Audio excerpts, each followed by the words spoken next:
In this video, I'm going to show you how to do a bunch of animated text effects in Adobe Animate. But if you're new to the text tool in Animate or you want to learn how to add outlines or gradients, make sure to check out my previous video first, as this video builds on the skills learnt in that video. Alright, so let's start by going over the three main ways that you can animate your text by using classic tweens, motion tweens, and shape tweens. So for classic tweens, I'm going to use this A right here, but I'm also going to right click and break it apart. And you can see here that the A is on this layer and there's the keyframe for it. So I'm just going to right click and go up to the top to create classic tween. It's going to turn purple and add all these frames right here until 1 second. So if you do it that way, it'll go to exactly 1 second. And since I'm animating on 24 frames per second, 1 second is at 24 frames. Okay, so at that point, I'm now going to right click and insert a keyframe right here. You can also do it if you have the newest version right here. Right click and go keyframe right there, or just click on it if you've already selected that. And you can see now that it changed to a straight line with like an arrow. And all that means is this keyframe is where my animation is going to start, and this is where it's going to end. But since the A is in the same spot for both of these, it doesn't move. So I'm now going to go to this last keyframe and just move the A over to here. And then I'm going to go back to the start here. And if I push play, you can see that it goes from that spot to that spot. Starts here, ends here. But just like any other kind of journey, you can also have destinations in the middle. So I'm going to go to about the halfway point at 12 frames. And I'm going to add another keyframe. And I'm just going to move the A up here so that now it goes from there up to the top and then over to where we end. So it goes from here to here and then to the end. But if you notice that it moves pretty fast, and that's because the more frames you have in between your keyframes, the slower it's going to move. So we don't have many frames here in between, so it moved really fast. So if I take this keyframe, so I'm going to click on it so it turns blue, and then click on it again and drag it out to over here, then you can now see that there's more frames here. And if we play it again, you're going to see it's going to go fast to here and then slow the rest of the way there. So fast and then slow. Next, we're going to go over motion tweens using this B right here, which is on this layer. So all I'm going to do is right click on that keyframe and I'm going to go create motion tween this time instead. And you'll see that that one turns yellow, not purple. And the same kind of rules apply. This is where it's going to start. This is where it's going to end. But this time you see that if I go to the end here, I don't have to add any sort of keyframe. I can just take this B and move it to the next spot. And you'll see this kind of dotted line show up. And that should be, there should be 24 of these dots to represent the 24 frames that are in here. For a motion tween, if you want to extend it, you can just click where you want to extend it to, and then add a keyframe at that point, and you'll see that it looks kind of different. It's a little bit of a different, like smaller looking keyframe thing, but the same rules apply. If I click in the middle here and I take the B and I slide it somewhere else, you're going to see that now two lines show up. This was the original right here.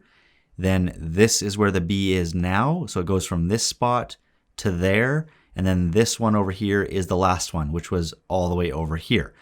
Now, the difference, though, between these two is that with motion tweens, you can change the path. So instead of it having to go in a straight line like this, if you see if I hover over this line, you get that little arrow with the curvy thing again. And if you click on the line now, you can drag it to bend it, to make it a curved path if you want. And if I go closer to this side, you can see that as these dots bunch closer, then that means it's going to move slower because it's having to move to all these keyframes in this short distance. But then as they spread out further, it's going to move faster. So I'm actually going to go like this and bunch them kind of over here a little bit more.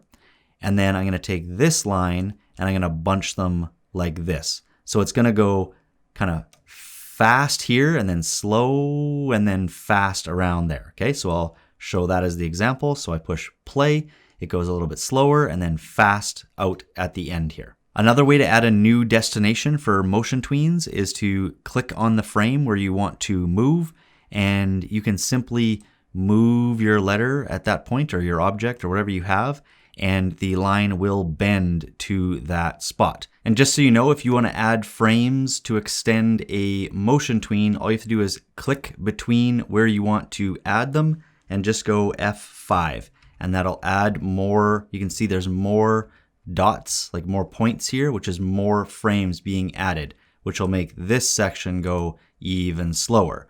If you want to take those away, then just go Shift and then F5, and it'll take the frames away.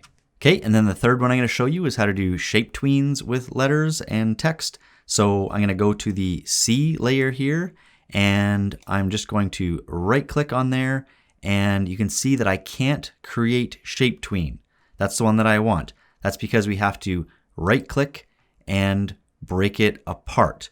Now for a shape tween, we can also, I'm going to show you in a second, we can also apply any of these characteristics to be able to animate, with a shape tween. So you can't really do that with these two, because these two are dealing with kind of the shape being more like a symbol where you can't apply those.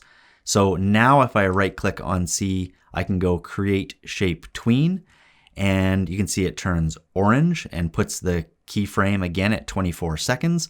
And I can do the same thing for a shape tween. I can still move it.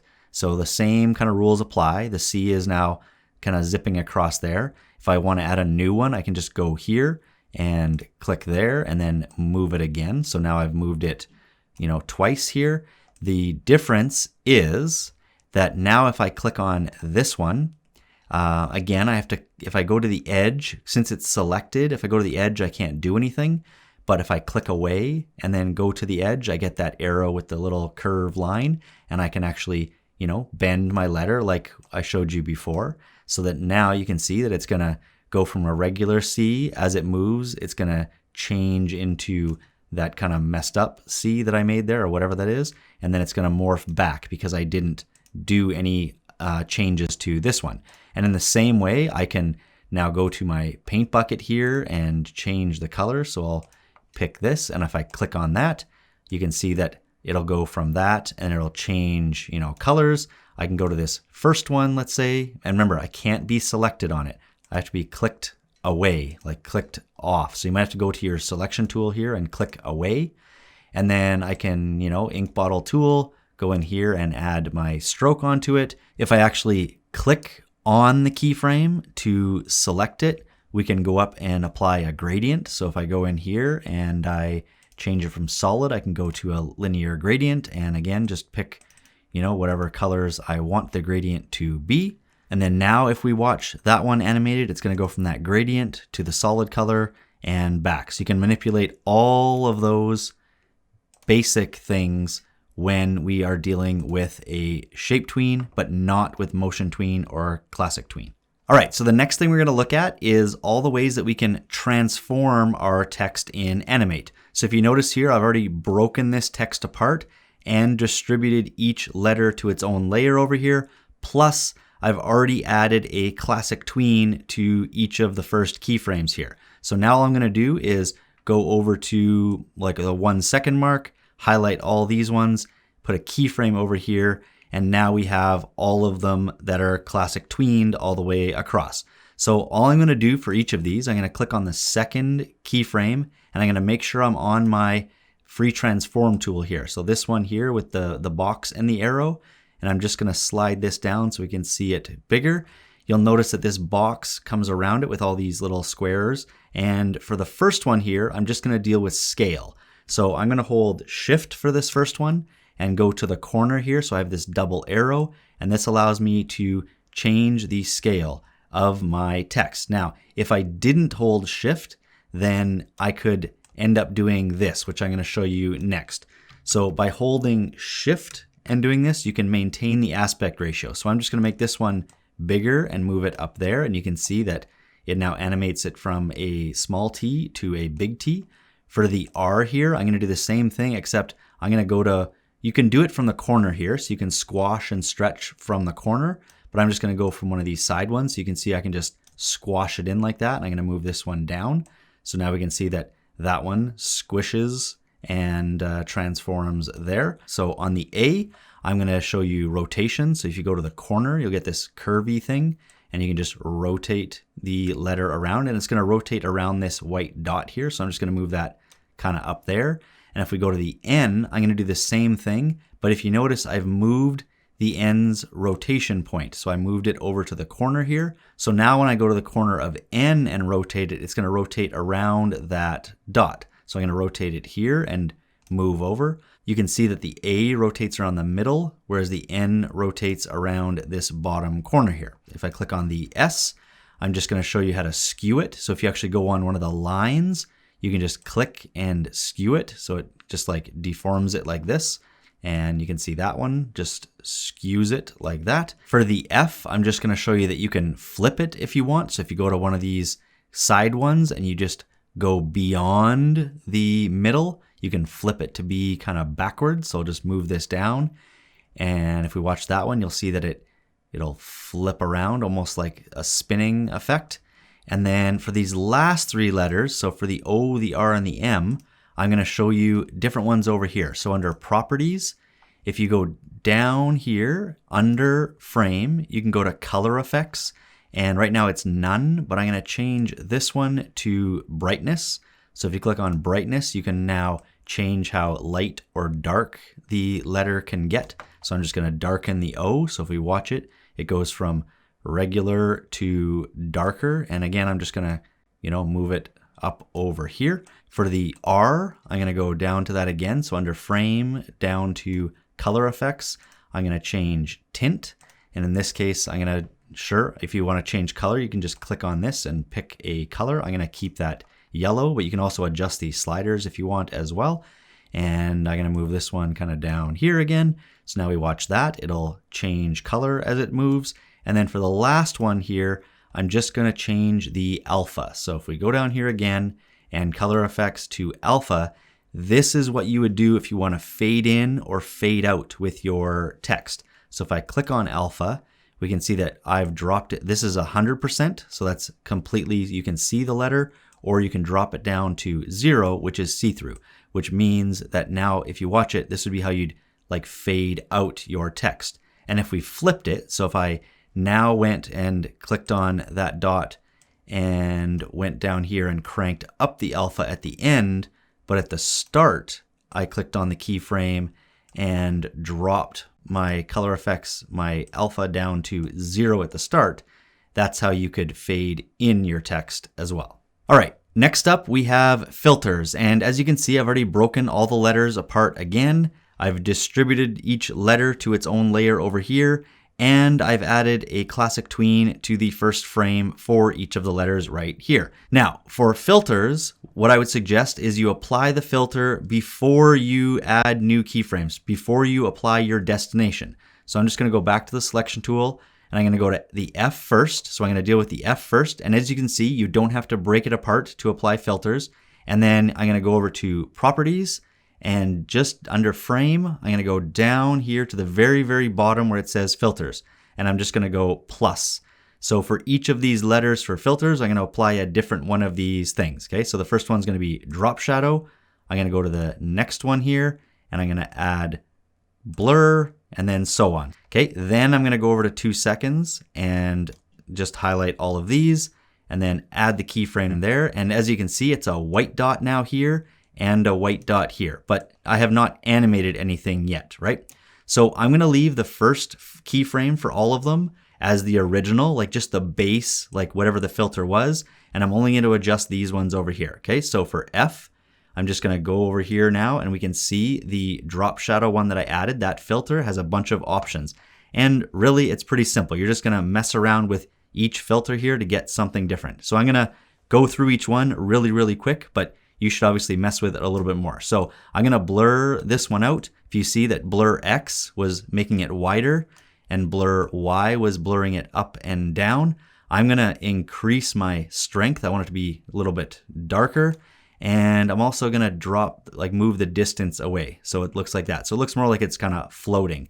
And then I'm actually also going to move the letter a little bit again. And you can see that if we watch that one back, it almost looks like it's popping out from the stage, right? It's kind of a cool effect there to make the F kind of pop out like that to have the drop shadow. And obviously, if you want, you can change the color and do some other stuff here. Like if you click knockout, it's just the shadow, like wherever it's cut out there.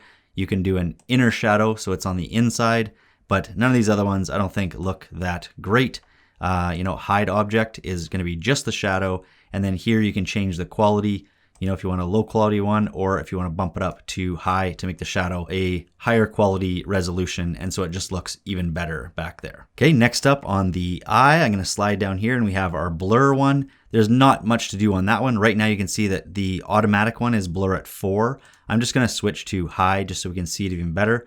And really the same as the drop shadow one, if you do the blur like X, it's going to blur out to the left and the right, and blur Y is up and down. And you can just see that right here at the start, it was already blurred a little bit because that was the preset. When I push play, it's going to blur out even more. For L, we have glow, and I'm not going to go through this stuff again. I'm just going to slide it over a little bit so you can see that the glow kind of appears around there. For this one, I'm going to increase the strength so you can really see it, somewhere around there. And I'm going to change the color to something more like bright so you can see the glow kind of goes around it. And kind of the same thing here. You can change it to an inner glow, and then you can also do knockout where it's just the shadow as well. And then again, you can switch this from low quality to high. I'm just going to take out inner glow so we can see that for that one, it goes from no glow to, a glow on the outside. For the T, we have bevel, and there's a few more things to deal with for that one. So the first thing I would suggest is going to your type and choosing what type. Is it going to be an outer bevel, full bevel? So I'm just going to do inner. And again, knockout is so you just see the bevel part, and you can choose what colors that you want here for shadow and highlights. I'm just going to keep it at black and white. So this time when we blur X, you can see that it kind of shifts how much on the inside kind of bevels there. And then the distance, kind of the same as the drop shadow, you can increase kind of the boldness of it by doing that. And then you can also increase the strength as well. So how much contrast goes between this side, like the shadow side, and the highlight side. And you can change the angle. So if you want to switch it so it's on the other side like that, you can just change the angle right here by clicking and sliding. Next up, we have the E, and that's going to be the gradient glow. This one I would never use. It's just crazy. So I'm going to put a little blur again on the back. I'm going to move the distance so we can see it. You're just clicking into this gradient, and if you double click on this side, then you can pick, just one click, you can pick a color, and that'll be the outer glow of the kind of drop shadow, I guess, of the glow. And on this side is going to be the color that's on the inside. So I'm going to pick maybe a blue, and that's pretty much it. So we didn't really watch the bevel animation. So kind of watch both of these two this time, and you can see the bevel kind of shows up right there. And then for this one, that kind of weird gradient glow drop shadow thing appears on this one. Just kind of a weird effect. Okay, for the R, we have the gradient bevel. Same kind of thing. This one's kind of just like an extreme version of this one. So again, I'm just going to increase these so we can get a sense of what we're dealing with here.